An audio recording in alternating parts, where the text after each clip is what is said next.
Tracee. Hi, Max. How are you? I'm good. Oh my god, me too. I'm excited. So, this is our first full-length episode of Whatever I'll Just Date Myself.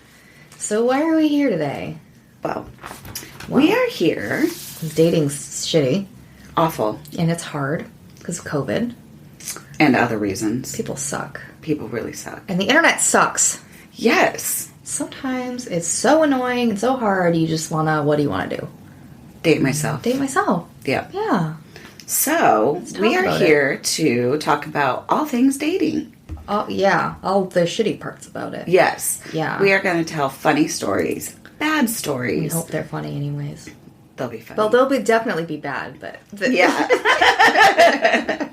We will be talking comedy. About histories, different history of dating. Dating profiles. All things dating. All things dating. Internet and dating. Dating in the digital era. Yes. According to our trailer. Yes. Yeah. I love that. So welcome. Welcome. Thanks for being here. You guys are great. Love you. Yes. We are excited to share things that we have learned. Yeah. So. Wanna go first? Share stuff you learned? Yeah. Do you mind? No. Go ahead. Okay, cool. I'm all about it. So Here for it. Yes. Absolutely. I mean, that is what we are here for. Literally. Right? The only reason we know each other. So I'm going to explain today the history of how dating ads started. And basically evolved into what we now know as... Like Tinder. Yes. Match.com. Bumble. Every imaginable... Farmers Only. Christian singles. Yes. Yes. Can't wait. Tell Baby, me about I'm this. desperate. That should be Started mine. with the Gutenberg printing press, right? Yes, yes, it did. It did at that. So, let's delve into the history of dating ads. Let's do it. I'm ready. All right. So, in 1690, this is when the modern newspaper was invented. 1690. Yes. And there soon after, personals followed. Yeah. So like selling stuff or bartering or what have you. And looking for love. Yeah. Yeah. Okay. 1695 to be specific, according to the history professor H.G. Cox. Cox? Best name ever. Okay, Professor Cox. He sounds like a smart guy. What if it's a girl? Yes, she sounds like, she sounds like a smart guy.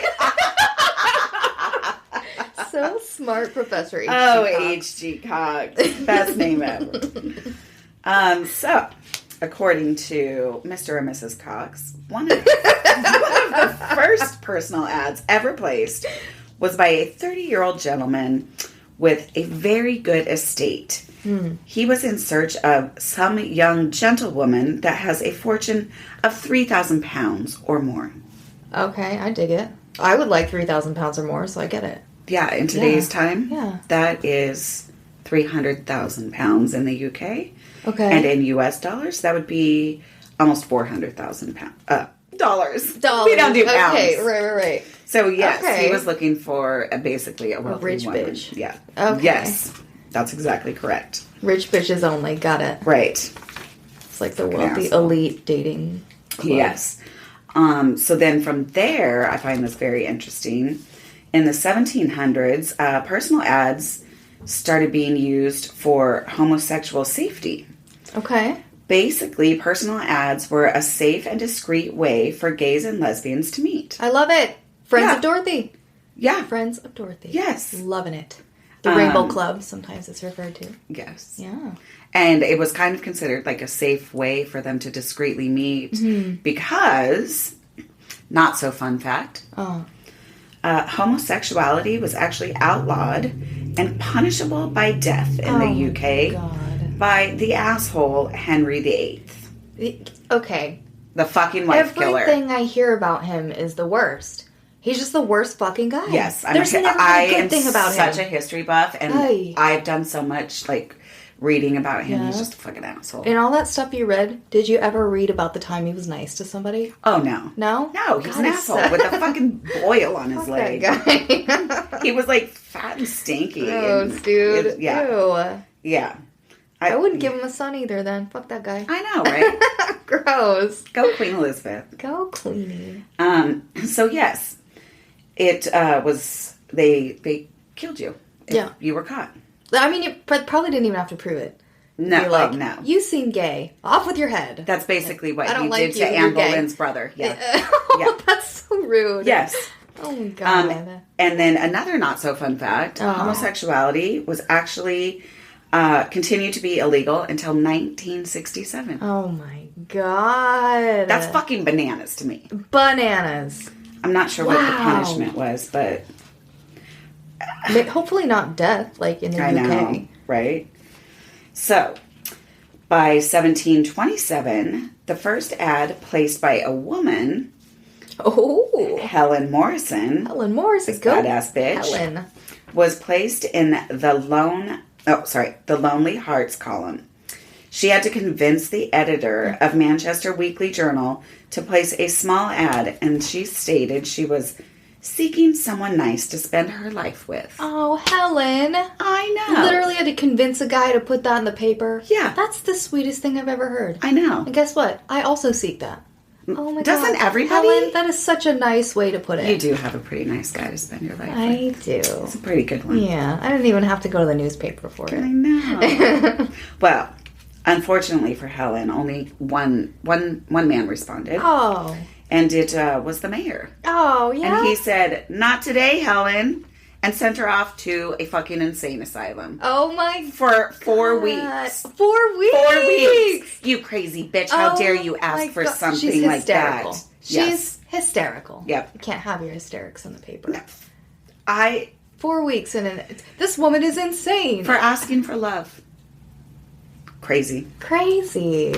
So. Dare a woman dream. Right? Yeah. How dare she? So then in the 1800s, the aristocrats joined in the party. An ad in 1841 in the Journal of Munich, a 70-year-old baron was seeking a woman between 16 to 20. And she had to have good teeth and little feet. So specific, yes. The teeth and the feet. It's like... I think the good teeth were bad back. Like, it was hard to have good teeth back then. Yeah, exactly. So this is another seeking a rich bitch, obviously. Well, yeah, or it's this old feet. Rich asshole that wants a young, cute girl. Oh my God. Not a spinster. No. Not a spinster. No, heaven not forbid. A witch. And I'm just going to say, he was a rich old man looking for a young girl, and I feel like times haven't changed. Yeah. That's just my opinion. Yeah, they were very... Yeah. So, in the mid-1800s, the general public considers it a failure, and basically using personal ads was associated with deviant behavior. That doesn't mean that it stopped magazines like The Wedding Bell, The Correspondent, or The Marriage Gazette in the UK from becoming popular. Personals and matchmaking take off and they start to become mainstream. Okay. Yeah, exactly, because it's not deviant. It's just people connecting. Yes. Okay. And so then, there's always that person that's got to come and shit on your parade. And would be in the late 1800s, basically catfishing starts. Oh, yes. Yeah. People start scamming all of the love seekers. God. And it causes this big scandal. And there's all these newspaper articles about it. And basically, personal ads all but disappear. Oh. Yeah, the one bad apple spoils the bunch, Right? Yeah. So people start becoming more cautious and they're like... Yeah, always. Forget it. Yeah. So in the early 1900s, personal ads make a comeback, especially in the West with low populations. So all the people moving out west for the gold rush and there's all these men out here and there's no women. So they start placing ads saying, please come out here, marry us, we'll give you...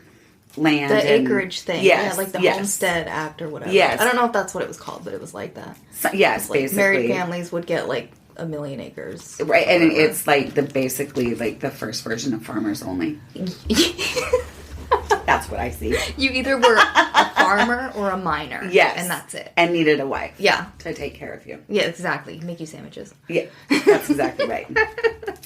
So then in the 1920s, personal ads go mainstream again.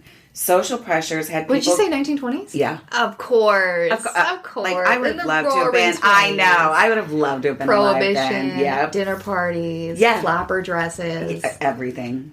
Just all those underground little... They were so deviant in the 1920s. So, like, of course dating ads would come back. Yes. For all them deviants. That's exactly... Yes. Yes. You need a date to the fucking bootleg bar, right? Yep. Whatever, And it was like... people were pressured into getting married young. Yeah. Like by the early 20s. Or else you're a witch. Yeah. Yeah. And they burn you at the stake. Ugh. And then there was also a lot of World War I soldiers looking for pen pals. Yeah. Oh, that's so sad. I know. Wow. I know.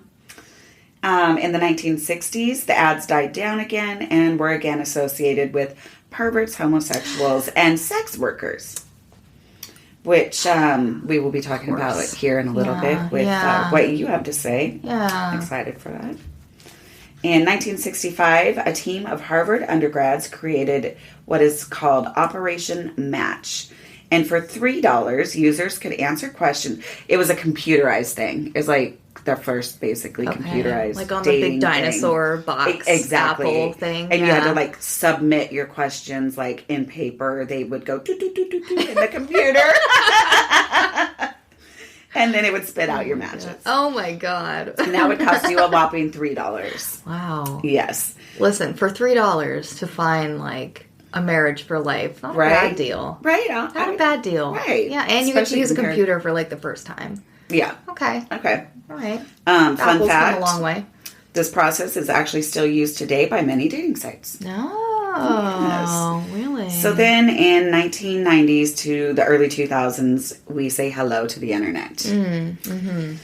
So services such as America Online, Prodigy, and eventually Craigslist give people online chat rooms, forums, and lines of classifieds. So Match.com was founded in 1995.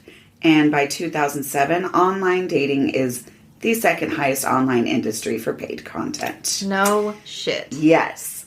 Max, what's number one? Porn! What else would it be? You don't say. God damn it, that sex, it just sells. I can't think of anything that would make more money. I can't. I know, right? Hey, by the way. Not even like cats on the internet. Yeah, How does that not make more than porn? Those are free. That's why. Cat videos, puppy videos, it's all free. Yeah. Otherwise, it would be $1 million industry. Right. Yeah. Okay, anyway. And finally, from the 2010s to today, there are dating sites basically for every city, sexual orientation, religion, race, or hobby. It supposedly makes it easier to find someone. You think so? I disagree. There's just too many options, if you ask me. Yeah. But, too many people that's the problem. Too many people. Yeah, and again, with the catfishing and the scam, you never know who's real anymore. Oh, it's just like it's kind of a joke. Scary out there. It is. Just saying. It's pretty scary. I absolutely admire all those people that have found love on the internet, but I have found nothing but awful people. So for the people that go on the internet and like find their soulmate or whatever, congratulations for finding the one person who is who they say they are. Yeah, absolutely. That must be great for you. One of my best friends met a great guy, like right after her divorce, first guy she meets, boom. My sister meets a great guy. Millionaire. I don't even want to tell you who I meet. It's just awful. I will tell you who I've met. I'll tell you fun stories. Me some stories. In some upcoming episodes. I've got some good doozies. So basically, that is the history of dating ads. Wow. I did get most of this information from a blog by Susie Lee. Okay. She's the CEO of Siren Dating, and I would like to say thank you to Susie. It was a very, very good article. Susie blog. Lee. Yes. Love your research. We're not known for that. No, we'll just steal yours. So super thank you, great Susie. that you did that. Thanks so much. I just found it highly interesting that I didn't realize dating goes like ads go back that far. Oh yeah. But I guess people have always been looking for love. And people have always been shitty. So I listen to podcasts and like true crime type stuff, and I love the stories from way back, like in the newspaper era. Yeah. And people like looking for a wife or a husband and then like take out life insurance and then like the wife goes missing or whatever. Right. And so like there's one I'm thinking of a man who had like 4 wives and then after which was like a millionaire in of whatever course. that money from back then. Right. Still happens. I would like to know the odds on how many women scammers there are against men scammers. Mm-hmm. I think women scam more for money and men scam more for sex. What do you think? I wouldn't be surprised. Yeah. Just because, like, for women, it's harder to make as much money as the men make. You know what I'm saying? Like, you gotta find some way to beat the system, you know? And then that's where we get sugardaddies.com. Yeah, okay. That is exactly where that comes from. Yeah. Speaking of sugardaddies.com. I know. I'm excited. I'm so excited to hear what you've got. So, do you remember Craigslist personals? I do. Remember those funny personal ads? Ugh. The nasty ones, or just the quirky, funny ones, or just the weird, when you're like, not trying to kink shame, but there's some weird kinky shit. Yeah. I remember those. They don't exist anymore. Craigslist personals, they had to take them off. Do you remember when that happened? I do. Thing? Yeah. Like hookup sites and dating, I guess not all dating sites, but any like implicitly sexual or hookup sites like that. Yes, because I never really thought of Craigslist as like a dating site per se, like Match.com. Right. It was more for looking for sex. Yeah, it was inherent. Well, I guess not inherent. Everybody could just say it at a certain point. Right. But yeah, so I wanted to look at some of those, and then I remembered that they're, like, all gone now. So you gotta find them in the small, like, dusty corners of the internet. Right. And so then I thought, why don't we talk about why they're gone? So genius. Yeah, thank you. You're welcome. I am a genius. Thanks. I know. I keep telling you that. You do. I'm so glad that you believe me. Give me a big head. So today, I'm going to talk about the 2018 legislation that changed internet hooking up and meeting up as we know it. Okay. It was huge. So a lot of the sites such as Craigslist Personals, Backpage, you've heard of Backpage. Yeah, I have. Or hookup sites like that have been severely altered or just shut down by now. Specifically sites that host or are known for seeking sexual encounters or personal ads, kind of it all. Huh. And so the reason is there used to be this safe harbor rule of the internet. So the internet's been around, what, since like the early 90s, right? Yeah. Or the end of the 90s? I think like available in homes. Yeah, like since readily available. 90s, yeah. And so since 1996, there was this legislation called the Communications Decency Act. And one of the rules, Section 230, as it's referred to, was the Safe Harbor Act, which meant that no provider or user of an interactive computer service shall be treated as the publisher or speaker of any information provided by another information content provider. So in other words, somebody who owns the site or manages the site or owns like an interface, they're not liable for things that their users or third parties will go on and say or do or post. Because we have the freedom of speech. We can say basically whatever the fuck we want within reason. Right. Within reason, right? Okay. And so basically, up until a certain point, Craigslist was protected from their users misusing their sites to do something illegal. Right. Makes sense. So I read a Vox article. It was a really good article that talked about all this legislation and kind of arguments for it, arguments against it, kind of like dumbed it down enough for me to understand like the story of it. Yeah. Really fascinating. So I'm going to share that with you. So let's begin by talking about the FOSTA and SESTA Acts. Okay. They're primarily the same thing, except one of them was like a House bill and one of them was a Senate bill. FOSTA stands for Fight Online Sex Trafficking Act. SESTA stands for Stop Enabling Sex Traffickers Act. So the FOSTA-SESTA legislation created an exception to Section 230 that means website publishers would suddenly be responsible if third parties are found to be posting ads for prostitution or consensual sex work on their platforms. Okay. So sexual anything at all of a sudden they were liable for that. Okay? Even if they're not sex workers. Even if they're just workers. a kinky person looking for fun. Yeah, exactly. Right. And there were some really unintended consequences of because that's such a broad, like, umbrella term. Right. There were some really I get what they're unintended trying to do. Absolutely. With the, sex trafficking. Yeah. But of course, yeah. Now these sex workers are kind of out of business. Yeah. Right. Let's talk about that for a second, too. Sex trafficking was not the same as sex work. Okay. No. We're going to talk a little bit about both if a lady is willing, and that is what she chooses as her profession. Yeah. I feel like, or whomever, they. Yes, somebody. Absolutely. That is a lot different than being underage or being a child and being forced into something that you don't have consent to. Correct. So just for you listeners, we do understand there is a huge difference. Yes. So, and that was a really large part of this conversation about FOSTA SESTA was the difference between those two things because they were both affected by this legislation. Well, it's just one more way of the government, they can't get their taxes off of the sex workers. So we'll just make it shut it all down. Well, together. Shut it all down. Get a real job. And we'll put it under go to college, this headline. Yes, exactly. Which for safety. For safety. Save the children. Which, if we save one child, then, it did what it was supposed to do. Mm-hmm. Mm-hmm. I feel it, though. Because at any given point, there's 33,000 missing kids in this country. If not more now. I think that statistic was from 2017. Yeah. But, so at any point, there's a ton of missing kids here. Sure. And sex trafficking still does run rampant. Right. So I get where they're coming from, what they were trying to do.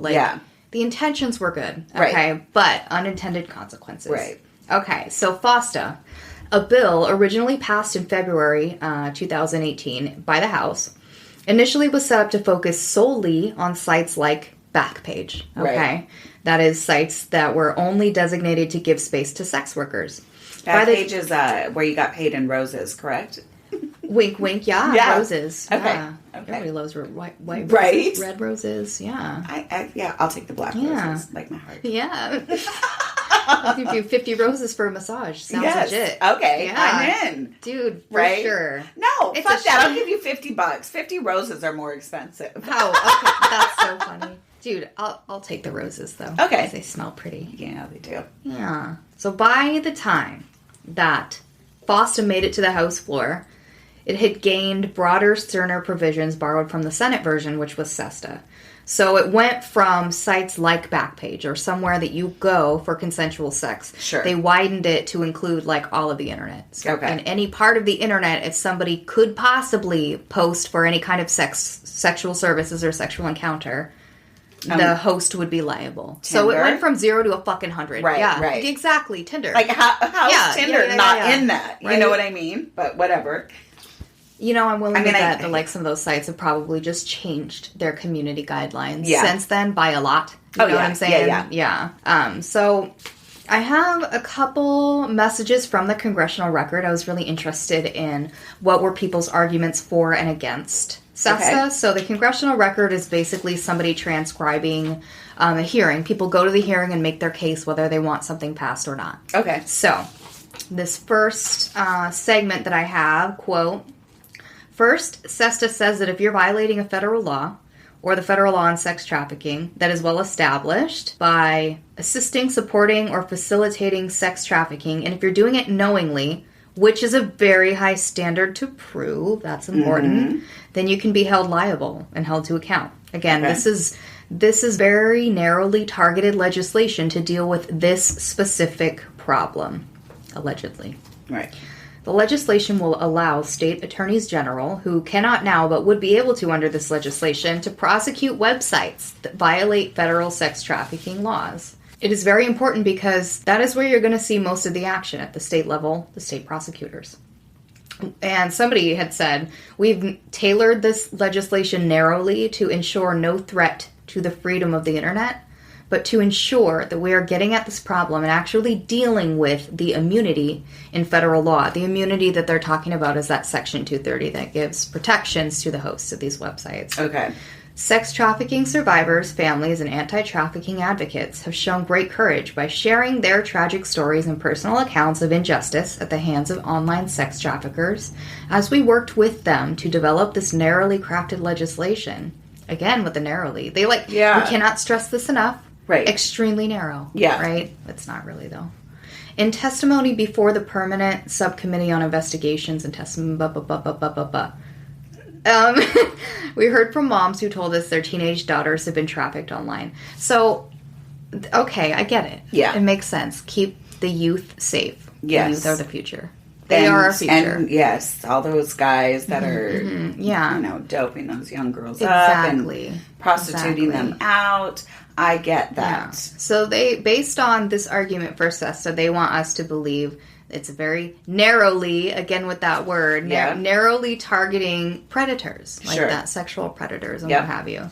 Here's a little blurb about Backpage, by the way. Did you know that they were involved in a lawsuit? I did not. You did not? No. Okay, I'll tell you. They were involved in thousands. No, I'm kidding. I'm kidding. Still ongoing in litigation.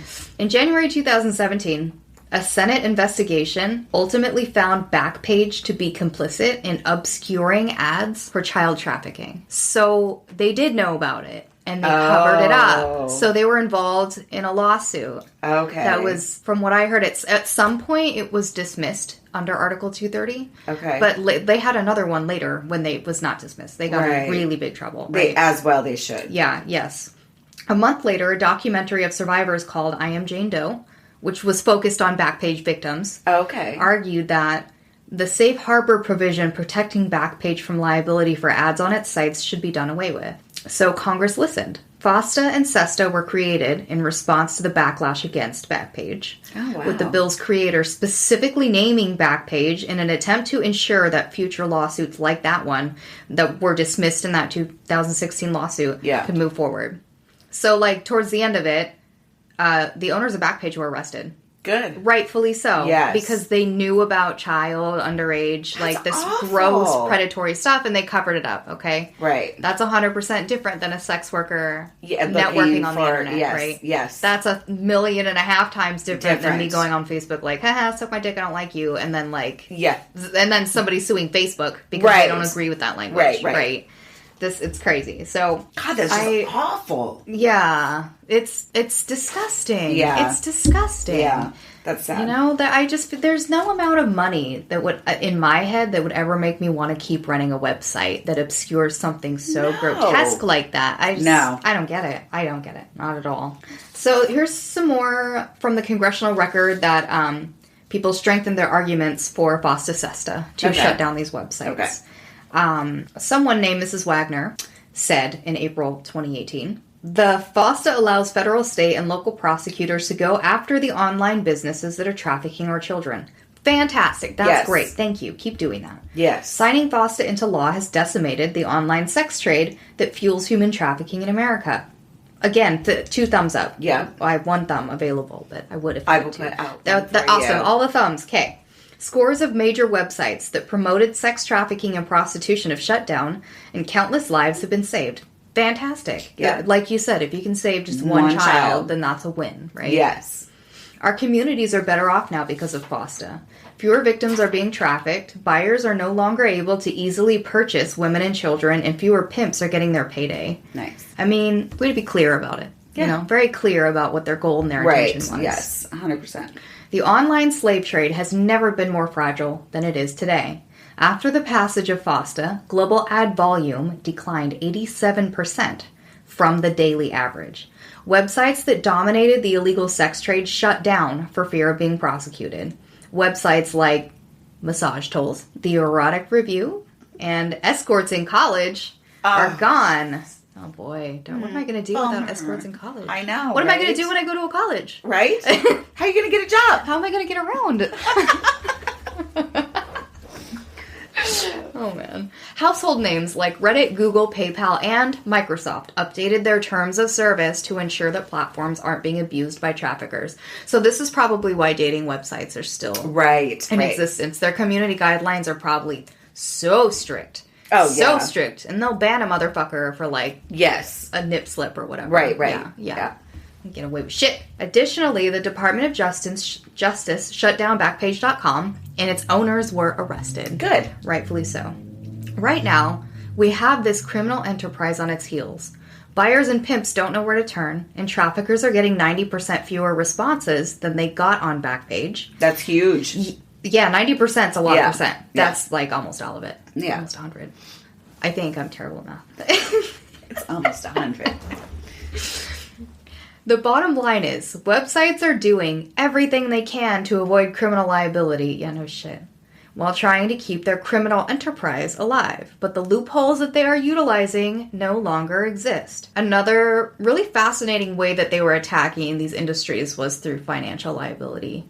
So, like, credit card processors were refusing to process payments for, like, porn or known trafficking hubs that had been flagged by the Senate investigations. So that they came at it from a couple different angles. So, great. That's amazing. Yeah, it's amazing. Way to, like, look out for the general public, right? Yes. There was some pushback, though. There was some pushback against FOSTA SESTA. So in the immediate aftermath of SESTA's passage in March 2018, numerous websites took action to censor or ban parts of their platforms in response, obviously. Not because those parts of sites were promoting ads for prostitutes, but because policing the website against the outside possibility that somebody might say something about a sex encounter, it was just too hard. Right. Again, freedom of speech. And, like, in 2018, that's billions of people on the internet every day. Yeah. And you can't censor what people say for the most part, so they just had to, censor their websites entirely. There is ample evidence, both anecdotal and research, that giving sex workers a way to advertise, vet, and choose clients online makes them much safer than they are without an online system. Yes, I remember reading about this in 2018. It was a huge thing.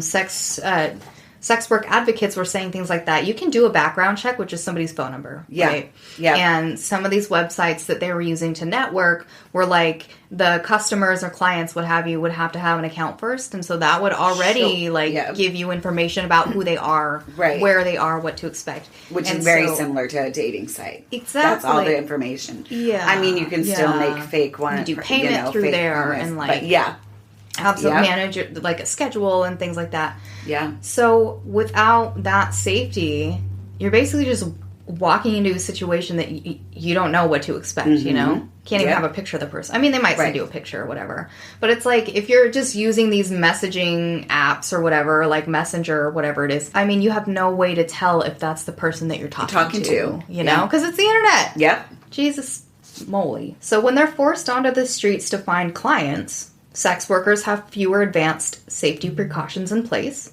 no ability to effectively pre-screen their clients, and no way to ensure that they work in safe, secure locations. So I read a little bit about a woman named Melissa Mariposa, who interviewed with the Daily Dot. Melissa Mariposa responded to the passage of FOSTA SESTA by creating an offshore, so not in America, offshore-hosted, sex worker-friendly internet place. And she said to the Daily Dot, quote, "If sex workers lose their storefront and their safety tools, two things are going to happen. Number one, the predators will come out to play. They won't have to hide. Right. You know what I mean? Yep. They'll have, they can just hide under the cover of darkness. Yeah. You know? Number two, prostitution is going to be pushed right back onto the street and in hotel bars by women who will no longer want to see internet clientele and would rather take the risks freelancing. So this will create more victims than it helps." Yeah. I agree with that too. And that's what makes this so sticky. Yeah. So sticky because I can see it from both sides. So. I know. That's a rough one. Yeah. I mean, and, we're saving children. But, I mean, if people choose to be sex workers, there's got to be a safe way. Well, like I said, the government, if they can't get their cut, they're going to make it illegal. Right. It's literally one of the only free things that we do. It's the oldest industry. Yeah, 100%. I'm pretty sure, right? It's the oldest occupation. Yeah. Yeah. And so, I mean, because back in the day, you were a spinster. If you weren't married by a certain age, you had... Then what do you do? Yeah. Yeah. You're a sex worker. But, nowadays the government's got to get their cut. And how do they do that? Yeah. Right? Exactly. So if they can't, get taxes from the work, they'll just take money from you by jailing you, collecting court fees or whatever they do. Right. Whatever they do. So the question is, it passed. FOSTA SESTA passed, right? Mm-hmm. So was it effective? I'm going to say yes. Say yes. In what way? If we save anybody, any of these people, not just girls, that are being kidnapped or drugged and taken over a border and sex trafficked, if we save them, then I have to say it's for the better agree. cause. That's a win. That's a win. Okay. Yes. Well, I found that there's plenty of research indicating that online avenues help officials do their work more effectively. A 2018 State Department report showed a study that was done over a 7-year period. So between 2011 and 2017, they did a study that was published in 2018. In that 7-year period, the number of identified victims of sex trafficking, so not sex workers, this is victims of trafficking, worldwide increased from fewer than 42,000 in 2011 to over 100,000 in 2017. So that's more than double. Oh, that's insane. That's insane. So in 2017, according to that same report, the United States law enforcement agencies initiated a combined total of 1,795 trafficking investigations. So almost 2,000. It's like nationwide trafficking investigations, okay? Okay. Out of those almost 2,000, the Department of Justice initiated just 282 federal investigations involving human trafficking. That's it. That's it. Almost 300 out of almost 2,000. Right? Right. So so that 1795, that's national, like all the law enforcement agencies. Out of all of those, 282 went to, like, federal. Yeah. Right? Like, FBI got involved in less than 300 of them. Right. That's insane. But it still saved those You're right. people. And having a daughter, I have to say, like, if it was her and it saved her, then it did what it was supposed to do. It's a win. Yep. Okay. 100%. So out of those 282 federal investigations within which the FBI was involved, etc., ultimately 266 of those were open for prosecutions for charges predominantly involving sex trafficking. So 266 out of what was like almost 2,000 were open for charges, prosecution. So overall, 553 defendants who were prosecuted on a range of smuggling charges which did include sex trafficking, only 471 were convicted, with sentences ranging from 1 month to life in prison. So you're right. Saving one child is a win. Yeah. But I'm not impressed with these numbers. No. That just implies to me misuse of resources, honestly. Out of almost 2,000, less than 500 are convicted. Right. That's sad. It is, it is sad. And it's just kind of like so back and forth, you know. There's I'm with you. I see both sides. Yeah. That's a tough one. Hey, you're critical thinking. Yeah. Good job. We're doing it. Yeah. We're doing it. Okay. So there were some other unintended consequences. FOSTA SESTA pushed websites to delete content or shut down parts of their websites, even if it had nothing to do with sex work. Okay. Oh. So, for example, another casualty was pounced.org. Have you ever heard of Pounced? I have not. Never heard of Pounced? No. I'm thinking kittens. That is a great okay, yes. Kittens do pounce. Yes. Pounced was a furry dating community website. So, like, really? It was an entire niche, like an entire community of people who just, like, wanted to hang out on the internet. And they had to shut the whole site down. There was nothing on there about sex or hooking up or nothing. It was literally just a community.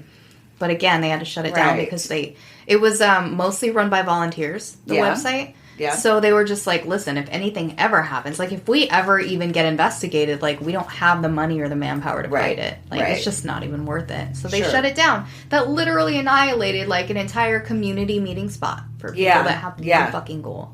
You know, that's a casualty. And how is there so many now, though? I mean, I just don't get it. People probably community guidelines.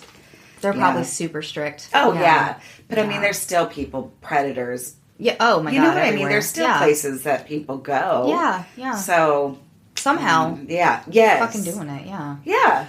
So Reddit also had to ban certain subreddits, including our escorts. Yeah. Our hookers. Our sugar daddy. And our sex workers. Shame. Yeah. How am I going to get a job? I don't know. And another thing. Listen. Google deleted content from users' personal Google Drives following the passage of FOSTA SESTA to protect itself from a litany of would-be lawsuits. Literally, like, your shit and your computer would just disappear. It would be gone. Really? Really, really. Really, That's really, illegal, really. isn't it? Apparently not. Right. Apparently Right. not if it's protecting Google, obviously. Right. Like, Right. Go Google. Yeah. Jesus. Listen, okay, I just thought of this. Like, would you ever open your computer on your Google Drive and you're like, I'm offended by the stuff that I put in my drive. I'm going to sue Google. I don't like all this I don't like all this stuff about sex that I put there. Google, right? I'll see your ass in court, buddy. Yep. Yeah. How fucking dare How you dare let you? me How dare you let me read shit? on the internet? That I mean, fuck you, Google. What a day to know how to read, you know? Right. Yeah. Wow, Fucking Google. that's crazy. That is insane. It's insane in the membrane. So, there have been people in activist groups that have been trying to get FOSTA SESTA overturned, like, entirely. But there's a few mega supporters of the bill that want it to stay. Can you guess who they are? Facebook. Yes. Facebook is, a mega donor. Yeah. Disney is another one. Okay. Amy Schumer, the train wreck. Okay. Seth Meyers, the funny guys. And some other celebrities. Sure. 20th Century Fox, huge mega donor. And one more. Can you guess? Who do we hate? It wasn't Jeffrey Epstein, was it? No. Oh my god. He would not fight to have it overturned. He would fight to have it overturned. Yeah. No, who? Amazon. Oh. Amazon. Yeah. Yeah. Jeff fucking Bezos. Yeah, of course, right? Right. So Facebook and Amazon actually were against them. Like, they didn't want it to pass. Right. Until it specified platforms that provide knowing assistance. So they're like, oh, okay, we support it then. Like, if you know about it. And like, if you're helping people do it, okay, we'll support it. Then we'll support it. But if it didn't specify that you know about it, they were like, go ahead. At all? No. Ooh. Right. Don't pass that. Yeah. Censorship. Like, my rights. Yes. My rights on the internet. Right. Exactly. Yeah. That makes sense. Changed their minds real quick, though. It's all about wording, isn't it? Yeah. So they're still active. This legislation still active, still strong. Still people on both sides of the fight, obviously. Yeah. And it doesn't even look like it's close to being overturned anytime soon. Right? I doubt it. In fact, the last time I checked Congress.gov, there's even more legislation been introduced, like this Congress, to fight sex trafficking. Right. So the message of like protecting youth and protecting victims is still very strong. Yeah. Right? It's not going away. Right. Fortunately. Well, this is why Craigslist removed their personal ads. Interesting. This is why it's so hard to look them up and like find all the funny, good, golden ones that used to just be everywhere. Like hours and hours and hours of teenage hilarity reading this crazy shit, right? And guess what? When the Craigslist had to take their ads off, they wrote a farewell message. Oh, what is it? It is super sad. Okay. Get some tissues. Quote, U.S. Congress just passed H.R. 1865 FOSTA, seeking to subject websites to criminal and civil liability when third parties misuse online personals intentionally. Any tool or service can be misused. We can't take such risk without jeopardizing all other services, so we are regretfully taking Craigslist personals offline. Hopefully we can bring them back again someday. To all the millions of spouses, partners, and couples who met through Craigslist, we wish you every happiness. Farewell. Wow. Heartbreaking, isn't it?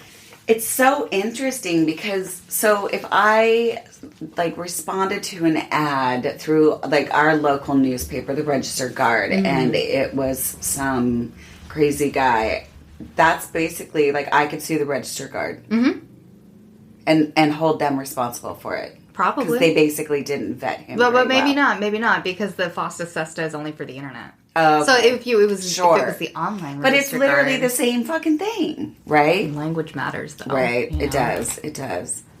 Well, I think I know that you've got a couple good. You went and dug up some good. I did Craigslist dig up some ads, good old didn't Craigslist you? ads. Yes, this the good is news where is the podcast gets good. And yes, fucking funny. So, Max, I'm going to show you a couple of the profiles I found. Okay. So first up, we have Ryan with his donkey. Okay, there's a lot to unpack here. Hi, Ryan. Sexy Ryan. Like the beard. And that looks like a guy who frequents Renaissance festivals. 100%. Which is fine. Just saying. So Ryan... It's the Viking horn that got me. Yes, the Viking hat. The Viking hat, horns, yeah. And then the whole getup, and then the donkey. But the donkey has like a bellhop hat on or some shit. I don't know. Oh, It's like the best picture. What a guy. I mean, okay. his smile, I would almost swipe his way. You know, that's a guy that I'd like to have beer with. Right? I'd like to have a beer. I want to hear his story. Okay, How Ryan. did you get, like, the Viking hat and the donkey got the bellhop hat? The donkey is everything. Yeah, the donkey's my spirit animal. Yes. Okay. About Ryan. He's a team leader. Oh, okay. He's a party starter. Oh. Also, bacon enthusiast, beard grower, and semi-professional high-fiver. Oh my gosh, that's so great. Because I'm like terrible at high fives. I would love to high five a professional. Well, and he's 6'3". Wow. That'd be a really 6'3". tall high five for me. I'd have to jump. I know.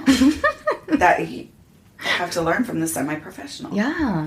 And he's so sweet. He's 6'3", and he'll put you on his shoulders at concerts. Oh my! And in the swimming pools. Oh my God, we could play chicken. Yes, how sweet is he? Wow. I'm gonna have to post that picture on Instagram. So nice. So everybody can see how cute Ryan is. Yeah, I hope Ryan gets a million replies. I do too. And the donkey too. So then we have. Okay, this one's good. This is Vanessa, who is 19. Her picture is just everything. Okay. Looking in her own armpit, it looks like. Yes. Yeah. Just checking out. Hers is very short and sweet. Okay. If you look for if what you look for is a girl with personality, then you're in luck because she has multiple. Oh my God. And then under that it says, "Don't listen to her." I just picture it like a whisper voice. God, Don't listen to her. She doesn't know what she's talking about. She's fucking crazy. She'll kill you. And then the next voice comes in. No, she's not. She's a good time. Listen to her. This bitch is crazy. And then I will give you my last one. We've got Samantha. Samantha. She is 21. Okay. Standing tall at 5'2". Yeah. Okay. Not what I would call tall. But I know. That's fine. I want to do adult things with you. Oh. And she whispers, Ooh. Taxes. Taxes. She pants softly. Pay the mortgage. Oh my God. And then she moans, make sure we turn off all the lights. Our utility bill was fucking $300 this month. Ooh. Oh, Samantha is good at adulting. Oh my God. She Samantha is good at me. at adulting. Ooh, right? I need an adult in my life. I need that kind of adult. Hit up Samantha. Ooh, wow. Yep. So those are the fun ones I found for today. Teach me some responsibility, Samantha. Now, I am dying. Okay. To hear the Craigslist ads. Dying to hear the Craigslist. Because I know you had ads. to go to those cobwebby corners of the internet to find them. Yeah. It's hard to find these, so I got to ration them because I only found a few at first. So I'll start with some just like short and sweet ones. Okay. Got to respect people who know what they want, Okay, 100%. this one's called Pizza and Joe, 42. Joe, 42. I already want to meet Joe because I love pizza. Okay. And he's almost my age. Okay, this is what Joe wants. Joe wants a man to come over and split a deep dish pepperoni extra cheese. It's large and very greasy. Come over and rub a slice on your abs and chest. Let me see your ripped arms and legs covered in sauce and cheese and put your legs up on the couch. Oh, Joe! Let me help you rub pizza in your pits. No! After a hard day. Okay, after a hard day. Like, that's the thing you need to relax. Yeah. Pizza in my God, better than a massage. Do you want pizza pits? I'm your man. Reply with your favorite toppings, and I'll see what we can do. Oh my God. I'm going to take some mushrooms because Joe sounds like a fun guy. I'd like salamis so I can use them as pasties. Yes. Or listen. Or something else if it's a whole salami. Yeah. Yeah. You know what? I would ask for pineapple because I want to know where Joe stands on the pineapple. Oh yeah, argument. you might offend him, and then that's a make it or break it argument right there. I gotta 100%. know. I gotta know. Yeah, the pineapple or not. Pizza pits. That's fucking funny. So I gotta respect Joe though for knowing exactly what he wants, for being honest about his kink. Like this is what I'm into. Yeah. pizza. 100%. Listen, yeah, this is what we're doing. If you don't want Go, that, don't call. Joe. Go, Joe. Joe, I hope you found that guy, but he brought you some deep dish pepperoni. I do too. I hope you got your mushrooms, you fun guy. Okay. Here is the cutest one I've ever seen. Okay. Need girl to please teach me to kiss. Aww. Male for a woman. As seen on TV. I'm a 20-year-old Georgia Tech student who's never been kissed. Aww. I've been going out with a girl online for the past 5 years, and she's finally coming down to see me on the 11th of whatever year this is from. Right.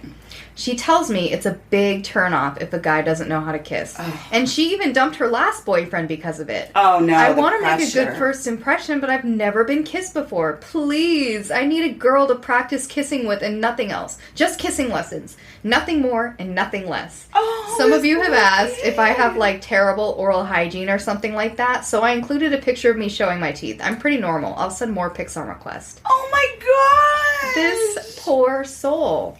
I hope some kind girl made out with him like it was the last makeout session they were ever going to have. I hope so. You know what? And he should just dump the 5-year girl. Like, if that's what it comes down to, like, be with the girl who wants to teach you, not the one you're afraid of kissing. Yeah. You know what I'm saying? Yeah.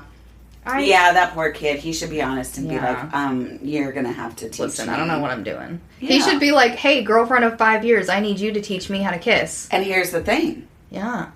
I'll be an amazing kisser and to kiss how you want because you're teaching me. Exactly. Haven't picked up any bad habits. That's like the sweetest thing ever. Like, that was pretty. Does he know that that's cheating though? You know?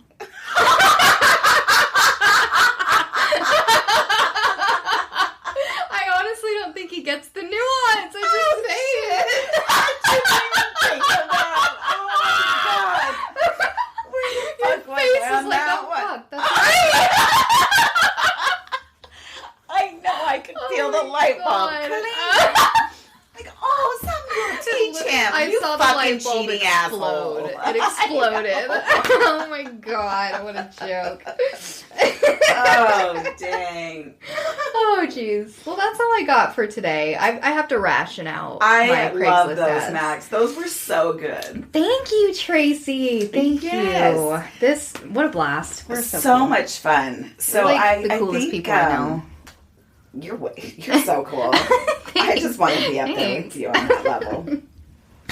So yeah, I think in the future we'll bring in some like personal stories of like dating, funny date. I've got some doozies for you. Yeah, but I love doozies. I love doozies. Listen, listeners, if you had like a really terrible first date or like even a scary one, like if it was scary, something spooky happened, I want to hear about it. Like send it in. Oh, hey, we have socials for you. We do. We will give you all those titles. Yeah, you can send us whatever the hell you want. Stories. We would like to hear bad dating stories, funny dating stories. Quirky ads, or like maybe the worst profile you've ever seen in your life. Or is your profile funny? I liked my profile that I had on Bumble for a while. I was basically like, I'm not an outdoorsy girl. No, I said, I'm an indoorsy kind of girl. Mm-hmm. If you like eating candy and Otter Pops and watching movies, then hit a girl up. Oh, I love it. My sister and her boyfriend were like, no, you need to take that off immediately. What? I'm like, but that's who I am. If you have pictures of you hiking and you're a super good looking guy, I will fucking swipe left. I don't care. I don't want to go on a fucking hike with anyone. I just don't. I want to stay and eat Otter Pops. So yes, we want to hear all of your, if you have a great profile or any of that. A terrible one. Or a terrible one. Or just whatever it is about dating that you think sucks and is shitty. We'll talk about it because we probably agree. Yeah. Listen, you can find us online almost anywhere. You can find us on Instagram at whateverijdm. Twitter at whateverijdm. You can find us at Patreon/WIJDM podcast. Gmail, send us your stories to whateverijdm@gmail.com. And then, of course, like, subscribe, and send us the stories that make you want to date yourself. Listen, it's okay to date yourself, okay? Treat thyself. Like once a week, go do whatever it is Whatever the fuck you do that. It's okay. Go to dinner by yourself. Go to dessert. Get some cakes. That's even better. Ice cream, froyo, whatever it is. Yes. Get you some drinks. If you like drinking, go drink. Take a hot bath and drink a glass of wine. Yeah, exactly. If you're into hiking, some of us here are not. No. Go hiking by yourself. I will commend you and good for you. And I will not high five you on the top of that hill. You do you. Listen, dating is shitty and it sucks. And it's so hard to meet people right now. So, whatever. I'll just date myself.